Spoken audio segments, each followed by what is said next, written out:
Shalom à tous, merci de me recevoir, merci de prendre part à ces enseignements, merci d'être là. Ce matin, le Seigneur veut nous enseigner, car il est écrit, nous serons tous enseignés de Dieu. Et notre thème en ce jour, il partagera le butin avec les puissants. Il partagera le butin avec les puissants. Voilà notre thème.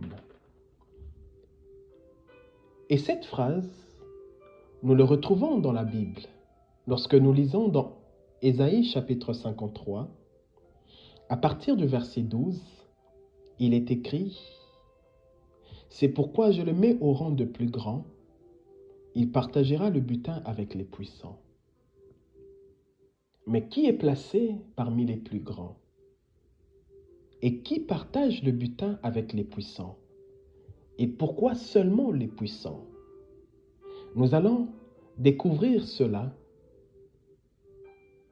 durant cet enseignement. C'est Dieu qui avait dit cela à son Fils, le Seigneur Jésus-Christ, après sa résurrection. Nous savons tous qu'il a reçu le nom qui est au-dessus de tout le nom. Et à part cela, il a été élevé à la droite du Père, c'est-à-dire, il a été placé au rang de plus grand. Et il partagera le butin avec les puissants. Et c'est quoi le butin? Et pourquoi ce butin n'est pas partagé avec tout enfant de Dieu? Pourquoi il y a une catégorie des personnes? Ésaïe chapitre 53. Nous verrons cela. Mais pour une meilleure compréhension, j'aimerais que nous commençons à lire dans Ésaïe 53 à partir du verset 1er jusqu'au verset 12. La Bible dit ceci, Ésaïe 53 à partir du verset 1er jusqu'au verset 12. Je m'en vais lire.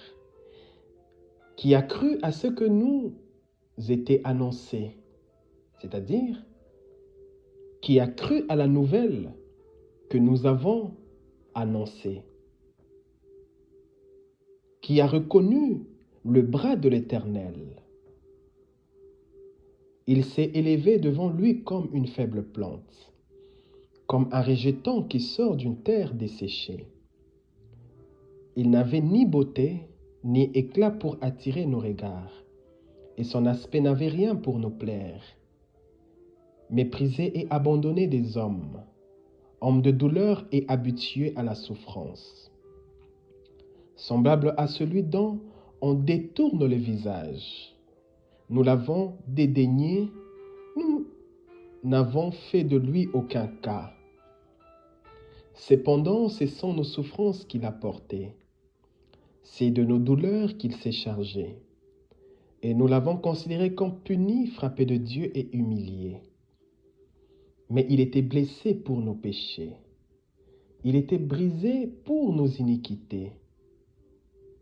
Et le châtiment qui nous donne la paix est tombé sur lui. Et c'est par ses meurtrissures que nous sommes guéris. Nous étions tous errants comme des brebis, et chacun suivait sa propre voie. Et l'Éternel a fait retomber sur lui l'iniquité de nous tous. Il a été maltraité et opprimé, et il n'a point ouvert la bouche. Semblable à un agneau qu'on mène à l'abattoir, à une brebis muette devant ceux qui l'attendent. Il n'a point ouvert la bouche. Il a été enlevé par l'angoisse et le châtiment.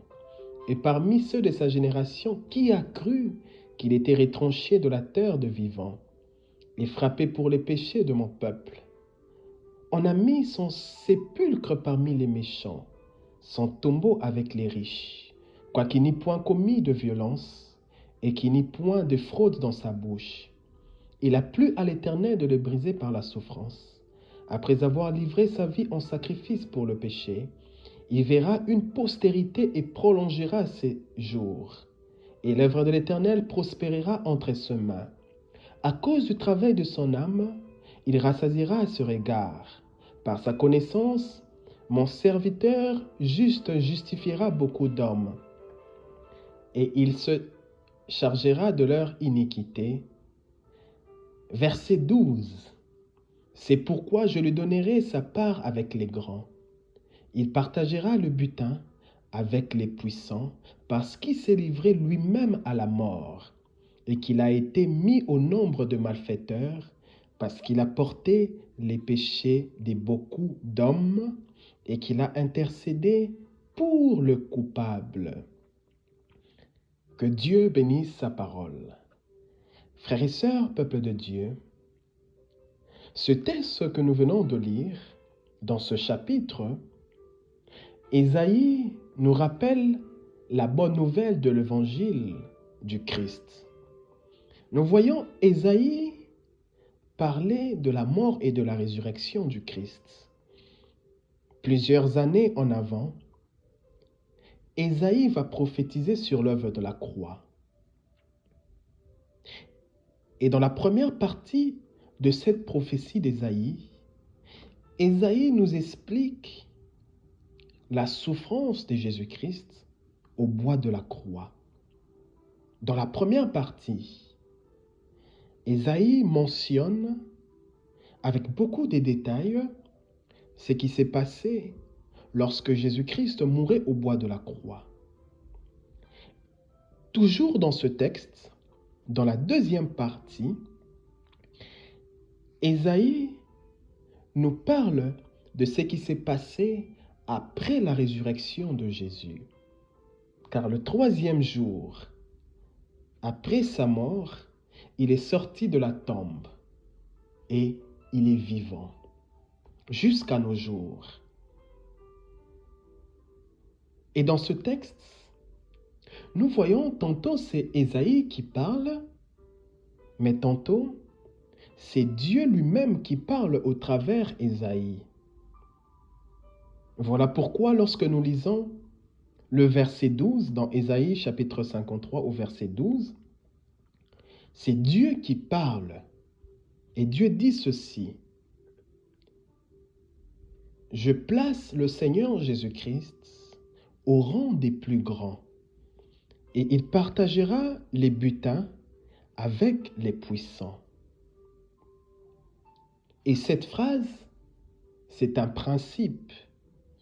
Voilà pourquoi j'aime toujours dire une chose, bien-aimés. Lorsque nous lisons la Bible, il y a des principes que nous devons savoir. Et dans ce texte, le principe, c'est Jésus-Christ partage le butin avec les puissants. Cherchons à connaître le principe de Dieu au travers des histoires de la Bible, car notre Dieu est un Dieu de principes. Et lorsque tu découvres le principe de Dieu, tu marches avec Dieu. Lorsque tu découvres le principe, tu marches dans la manifestation de Dieu. Et certainement plusieurs vont se demander, c'est quoi un butin? Frères et sœurs, peuple de Dieu, déjà ce langage prouve qu'il y a eu une guerre, parce qu'on ne peut pas parler d'un butin sans qu'il y ait une guerre. Car le butin, c'est tout ce qu'on arrache à l'ennemi durant une guerre. Lorsqu'il y a une guerre, ce qu'on arrache à l'ennemi, les richesses de l'ennemi, c'est ce qu'on appelle le butin. Lorsqu'on va en conquête, on arrache tout ce qui a de valeur à l'ennemi. C'est ce qu'on appelle les butins. Et la Bible dit ceci: les richesses de l'ennemi ne seront partagées qu'avec les puissants. C'est un principe biblique. En d'autres termes, parce que nous parlons de la guerre, parce que lorsqu'on parle du butin, c'est qu'il y a une guerre. S'il y a une guerre, qui a remporté la plus grande victoire? Souvenez-vous, peuple de Dieu, Au bois de la croix, le Seigneur Jésus a remporté la plus grande de victoires, de plus grandes batailles. Et il a arraché à l'ennemi les richesses. Voilà pourquoi la Bible dit, le Seigneur a un butin et il partage ce butin avec les puissants. Car lui, au bois de la croix, il a dépouillé les dominations. Il les a livrées publiquement en spectacle, en triomphant d'elles par la croix. Il a arraché à l'ennemi ton mariage. Il a arraché à l'ennemi tes finances. Il a arraché à l'ennemi ta prospérité. Donc Jésus-Christ a un butin qu'il détient et il aimerait partager cette gloire avec toi. Et Dieu dit, parce que tu as remporté la victoire face à l'ennemi, il y a une catégorie de personnes qui recevront cette gloire. Cette gloire, Jésus ne conserve pas cela pour lui seul, parce que le Père a dit, tu partages cette gloire avec les puissants. Mais pourquoi pas avec tout le monde? Pourquoi une catégorie de personnes? Tous nous sommes enfants de Dieu. Frères et sœurs, peuple de Dieu, notre Dieu est un Dieu qui place des lois, des règles, mais aussi des principes. Et lorsque tu veux vivre la manifestation de Dieu, tu dois chercher à connaître les principes. Et cette parole des Écritures, c'est un principe. Tu veux recevoir le butin, tu dois être puissant. Vous savez, un principe est une parole qui règne. C'est une parole d'autorité. C'est une parole qui est établie. C'est une parole qui souffre d'aucune opposition. Lorsqu'il y a un principe, tout le monde doit se soumettre à ces principes. Et Dieu a plusieurs principes. Et la gloire que Jésus-Christ a remportée au bois de la croix, il la partagera uniquement avec les puissants. Et un principe, c'est comme une sémence. Lorsque tu as un principe, tu l'appliques et tu as des résultats. Voilà pourquoi un jour un homme a dit, l'information est la clé du succès. Lorsque tu as l'information, tu as le succès parce que tu connais qu'est-ce que tu dois faire pour un résultat. Et c'est de même avec un principe. Lorsque tu as un principe, tu peux provoquer une manifestation. Voilà pourquoi plusieurs personnes, plusieurs figures historiques de la Bible ont voulu connaître le principe de Dieu. Un homme comme Moïse, un jour pendant qu'il priait, il dit à Dieu, Seigneur, montre-moi tes voies. Autrement dit, Seigneur, montre-moi tes principes. Moïse demandait à Dieu que le Seigneur puisse le faire découvrir des principes qui appellent la gloire de Dieu. Alors Dieu a montré à Moïse des principes, mais au peuple, Dieu a manifesté sa gloire. Nous devons comprendre ces choses, peuple de Dieu. À Moïse, Dieu avait montré un principe, mais au peuple, il voyait la gloire de Dieu. Il voyait des résultats. Et dans Ésaïe chapitre 53, il y a un principe pour entrer dans la gloire de Dieu. Jésus-Christ doit appliquer le principe.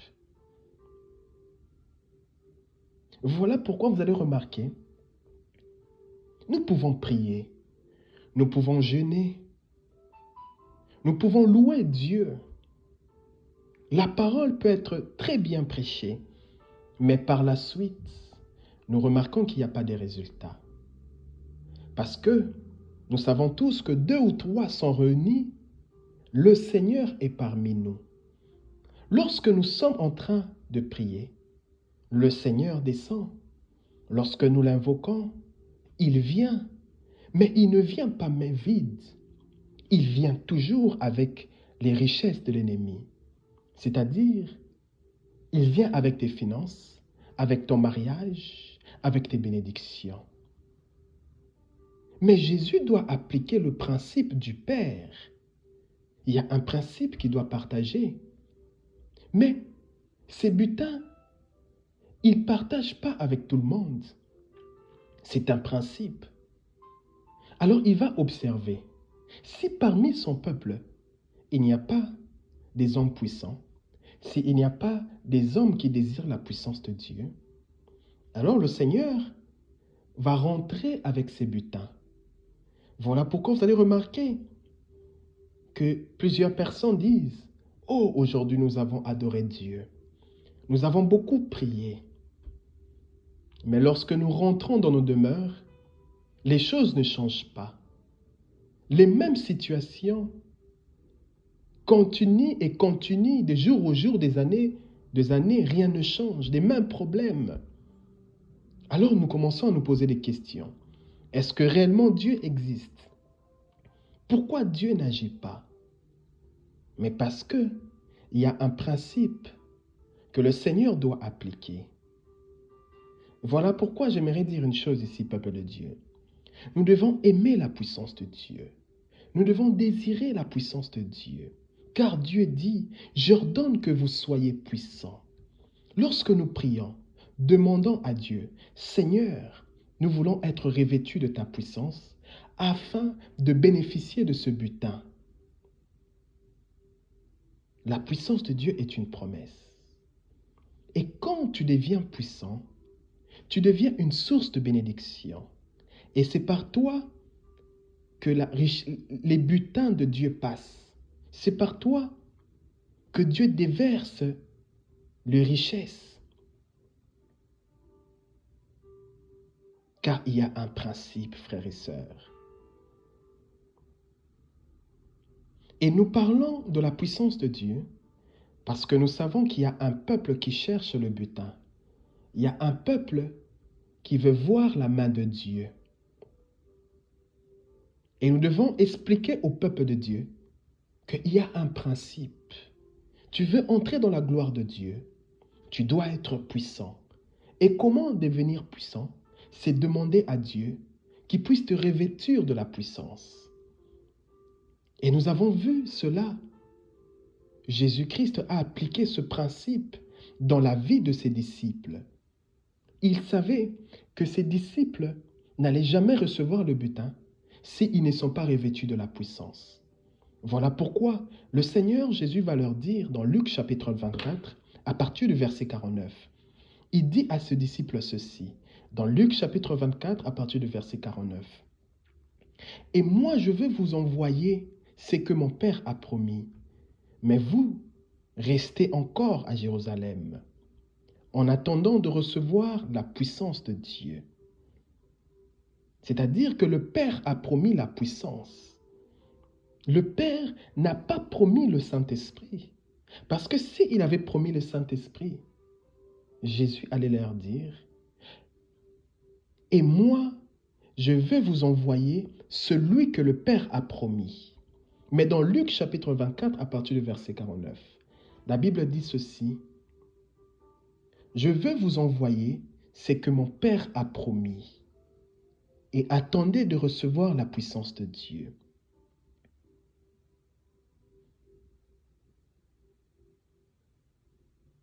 Frères et sœurs, peuple de Dieu, comment le Seigneur Jésus-Christ pouvait dire à ses disciples, « Restez encore à Jérusalem » Parce qu'en réalité, le disciple, ils étaient suffisamment enseignés. Mais qu'est-ce qu'ils devaient attendre? Selon la pensée de Jésus, il voulait faire comprendre à ses disciples qu'on ne se lève pas pour commencer l'œuvre de Dieu si on n'a pas encore reçu la puissance d'en haut. C'est la puissance de Dieu qui nous qualifie pour l'œuvre de Dieu. Oui, l'expérience ou la connaissance ne te qualifie pas pour l'œuvre de Dieu. L'expérience ne remplace pas la puissance de Dieu. Si l'expérience remplaçait la puissance de Dieu, le Seigneur n'allait pas dire à ses disciples, restez encore à Jérusalem et attendez d'être revêtus de la puissance. Car les disciples, ils étaient dans la meilleure école de théologie. Ils ont passé plusieurs années. Vous savez, quand Jésus t'enseigne, tu as le cœur qui bat. Et les disciples sont passés par là. Mais Jésus les a dit, restez encore, attendez, car il y a un butin que vous devez recevoir. Et pour recevoir ces butins, vous devez être revêtus de la puissance d'en haut. Frères et sœurs, peuple de Dieu, lorsque tu n'es pas encore revêtu de la puissance de Dieu, tu ne peux pas recevoir le butin. Car celui qui reçoit le butin est celui qui est puissant. Tu peux avoir l'appel de Dieu. Tu peux avoir l'expérience. Tu peux savoir convaincre les gens. Mais tu dois attendre d'être revêtu de la puissance d'en haut. Et lorsque tu es revêtu de la puissance, c'est alors que tu entres dans cette promesse, tu reçois les richesses des ennemis, tu reçois tes bénédictions et tu deviens de plus en plus puissance. De plus en plus, tu demeures dans la présence de Dieu. Car un homme qui est revêtu de la puissance est un homme qui affronte les circonstances de la vie. Frères et sœurs, peuple de Dieu, nous devons comprendre ces choses.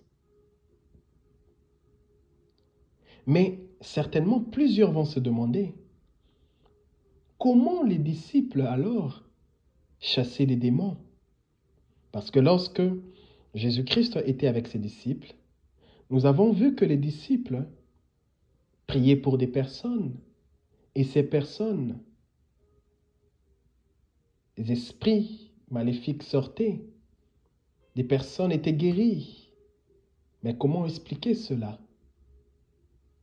C'est-à-dire ils avaient déjà reçu la puissance. Mais pourquoi Jésus va leur dire encore, restez à Jérusalem jusqu'à ce que vous soyez revêtus de la puissance? Avec quelle puissance les disciples travaillaient? Vous savez une chose, il y a ce qu'on appelle l'onction du voisinage. C'est quoi l'onction du voisinage? Lorsque vous travaillez avec quelqu'un qui a une grande onction, vous êtes dans son rayon. Quand vous allez faire le travail, vous pouvez reproduire le même résultat. Jésus-Christ était avec ses disciples. Les disciples, ils étaient dans le rayon de Jésus. Ils travaillaient avec l'onction de voisinage. Eux n'étaient pas oints, mais Jésus était oint parce qu'il avait reçu le Saint-Esprit. Et lorsque tu reçois le Saint-Esprit, tu deviens puissant. Car souvenez-vous, il est écrit dans Actes des Apôtres, chapitre 1er, à partir du verset 8, « Vous recevrez une puissance, le Saint-Esprit viendra sur vous. » Le disciple travaillait dans l'onction du voisinage. Alors, là, c'était avant que le Jésus-Christ puisse mourir. Mais lorsque le Seigneur a été cloué au bois de la croix, ressuscité, il devait être élevé au ciel, donc il devait quitter ses disciples. Voilà pourquoi il savait que ses disciples travaillent dans l'onction du voisinage. Et là, il va dire à ses disciples, vous devez attendre maintenant de recevoir une puissance authentique, C'est-à-dire, le Saint-Esprit doit venir sur vous et alors, vous pouvez entrer dans la gloire. Et il y a plusieurs exemples dans la Bible.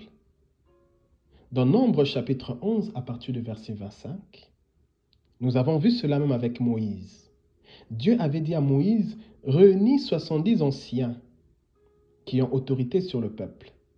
Réunis de personnes, et je prendrai l'esprit qui est sur toi, et je reprendrai cet esprit sur eux. La Bible dit, lorsque Dieu a pris l'esprit qui était sur Moïse, il a répandu cet esprit sur les 70 anciens. Ces 70 anciens ont commencé à prophétiser. Mais la Bible dit, ils n'ont pas continué. Pourquoi? Parce qu'eux n'avaient pas reçu la puissance de Dieu. Ils ont travaillé avec le rayonnement de Moïse, l'esprit qui était sur Moïse. Lorsque tu n'es pas oint, tu peux travailler dans l'onction d'un oint qui est tout autour de toi, qui t'encadre. Mais lorsque le oint part, c'est-à-dire il retire son esprit, Dieu retire son esprit sur toi, tu n'es plus revêtu de la puissance. Parce que ce n'est pas toi qui as reçu cette puissance, mais parce que tu travailles avec quelqu'un qui a reçu la puissance de Dieu. Et nous avons vu cela avec Saoul. Saoul n'était pas prophète, mais lorsqu'il a rencontré une garnison de prophètes, il a commencé à prophétiser. Et les gens se sont étonnés. Pourquoi? Parce que tout autour de lui, il y avait des personnes remplies de la puissance de Dieu. Et cette puissance a saisi Saoul. Et Saoul aussi a commencé à prophétiser. Voilà pourquoi Jésus-Christ savait tout cela. Il a voulu que ses disciples commencent dans la puissance.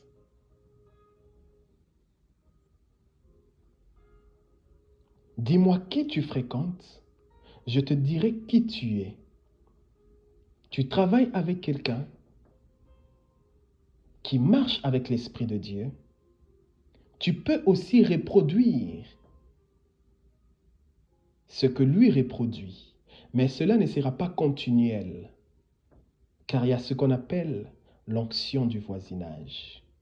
Mais ce soir, le Seigneur te donnera un revêtement authentique, afin que tu entres dans cette promesse, que tu reçoives le butin et que le nom de Jésus-Christ soit totalement glorifié.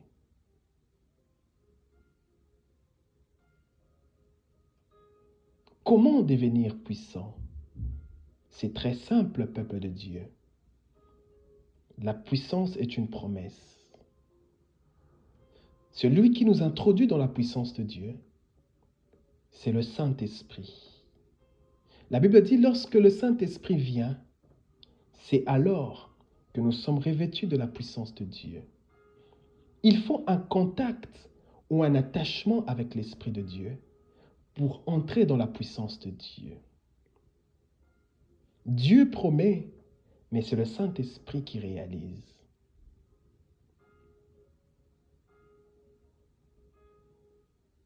Nous devons désirer cette puissance. Demander à Dieu cette puissance. Que personne ne te décourage dans le chemin de la puissance de Dieu. Car nous devons savoir qu'il y a un butin. Il partage le butin avec les puissants. Que personne ne te décourage, mais désire la puissance de Dieu. Je crois à la parole, mais je crois aussi lorsque la puissance de Dieu agit. Voilà pourquoi il est écrit dans 1 Corinthiens, chapitre 2, à partir du verset 9 jusqu'au verset 12.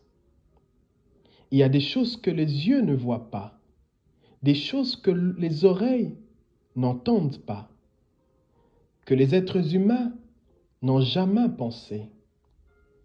Eh bien, ces choses-là, Dieu les a préparées en faveur de ceux qui ont de l'amour pour lui. Je crois à ce que la parole dit, mais je crois aussi lorsque la puissance de Dieu agit. Croire à la parole, c'est une dimension. Mais croire aussi en la puissance de Dieu, c'est une autre dimension. L'apôtre Paul dit ceci dans 1 Corinthiens chapitre 2 à partir du verset 4. L'apôtre Paul dit, « Ma parole et mon enseignement n'avaient rien à voir avec des discours convaincants de la sagesse humaine.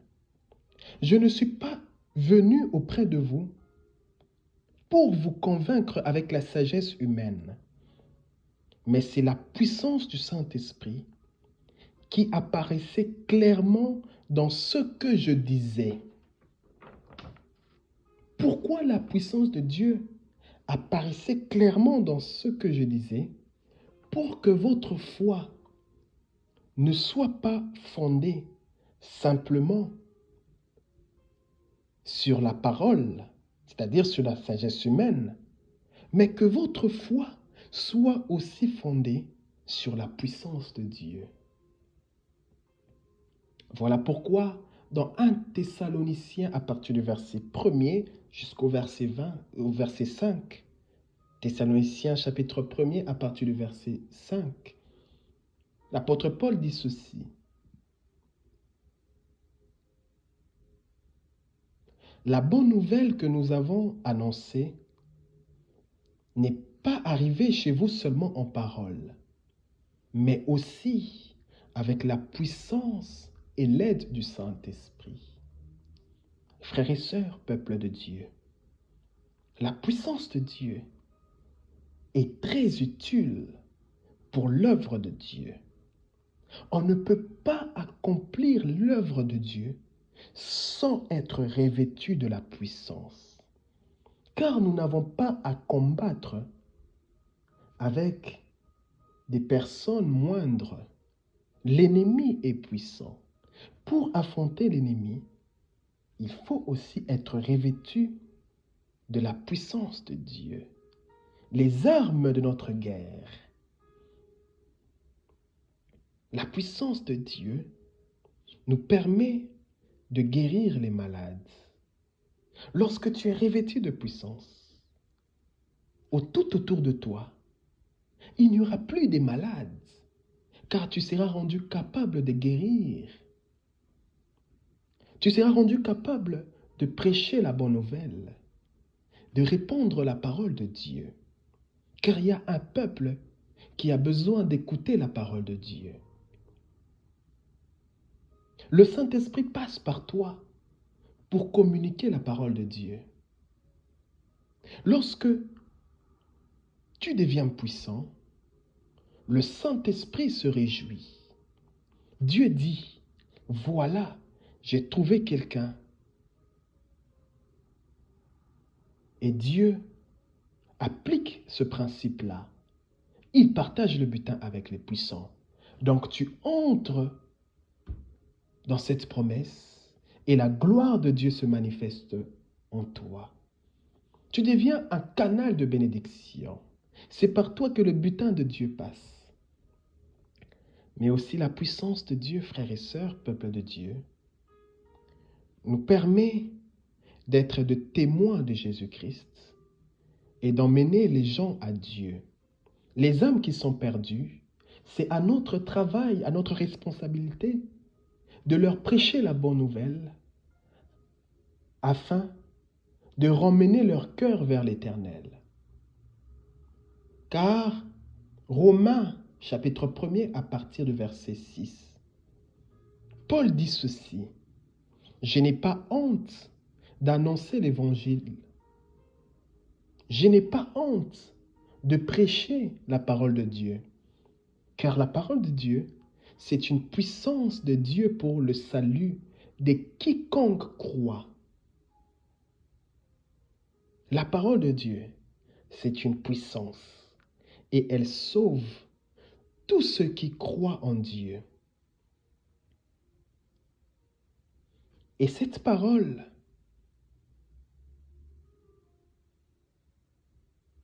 a la possibilité de te rendre juste auprès de Dieu.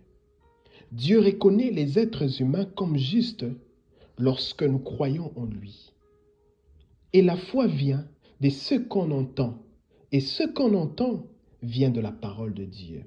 Et la parole de Dieu, elle est vivante. Elle est remplie de force et de puissance.